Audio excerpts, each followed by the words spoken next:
नमस्कार. फक्त योजना या यूट्यूब चॅनलवर संपूर्ण महाराष्ट्रातील संजय गांधी निराधार योजनेचे जे लाभार्थी आहेत तर यांचं स्वागत. तर सगळ्याच लाभार्थ्यांच्या बँक खात्यामध्ये उशिरा का होईना तर मागील आठवड्यामध्ये फेब्रुवारी महिन्याची पेन्शन जमा झाली. आता सगळ्यांनाच उत्कंठा लागलेली आहे. एक म्हणजे स्थगित पेन्शन आणि त्याचबरोबर मार्च महिन्याच्या पेन्शन वितरणाची प्रोसेस काय असणार आहे, कधीपर्यंत पेन्शन वितरण होईल याचीच उत्कंठा सर्वांना लागलेली आहे. तर सगळ्यात प्रथम म्हणजे थकीत पेन्शन वितरणासंदर्भात अजून कोणताच निर्णय नाही आहे. मागील कित्येक महिन्यांपासून ज्यांची पेन्शन थकीत राहिलेली आहे असे लाभार्थी वाट पाहत आहेत, पण अजून तरी शासनामार्फत थकीत पेन्शन वितरणासंदर्भातला लक्षात घ्या निर्णय झाला नसल्यामुळे ती पेन्शन वितरित होत नाही आहे. आणि सध्या महाराष्ट्रामध्ये विधिमंडळ अर्थसंकल्पीय अधिवेशन चालू असल्यामुळे कदाचित पुढचा जो लाभ आहे संजय गांधी निराधार योजनेचा तो कदाचित थोडा आता जसा उशिरापर्यंत वितरित झाला तशाच प्रकारे उशिरापर्यंत वितरित होऊ शकतो. तर याच्यामध्ये साधारणतः 4 आठवड्यांपर्यंत अर्थसंकल्पीय अधिवेशन चालणार आहे.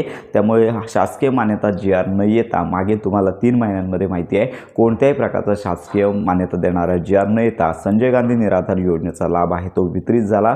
पण याच्यामध्ये लक्षात घ्या की अपेक्षित धरूया की आता तरी या फेब्रुवारी महिन्याच्या अखेरपर्यंत GR येईल आणि त्याच्यानंतर जो लाभ आहे तो वितरित करण्याची प्रोसेस थोडी उशिराने जशी आत्तापर्यंत होत आली तशी होण्याची शक्यता आहे. तर विधिमंडळ अर्थसंकल्पीय अधिवेशनामध्ये वेळसुद्धा हप्ता दिला जाऊ शकतो, पेन्शन दिली जाऊ शकते. या संदर्भात आपण माहिती घेतच आहोत, पण अजून तरी पेन्शन वितरणासंदर्भात कोणतीच ठोस माहिती आलेली नाही आहे. आपण या संदर्भात अपडेट देणारच आहोत. तर अशा प्रकारची ही महत्त्वाची माहिती सर्वांपर्यंत नक्की शेअर करा. थकीत पेन्शन वितरणासंदर्भात अजून कोणतीच अपडेट नाही आहे. तर संजय गांधी निराधार योजनेसंदर्भात प्रॉपर माहिती आणि खात्रीशीर अपडेट करता आपल्या फक्त योजना या चॅनलच्या कनेक्टमध्ये राहा.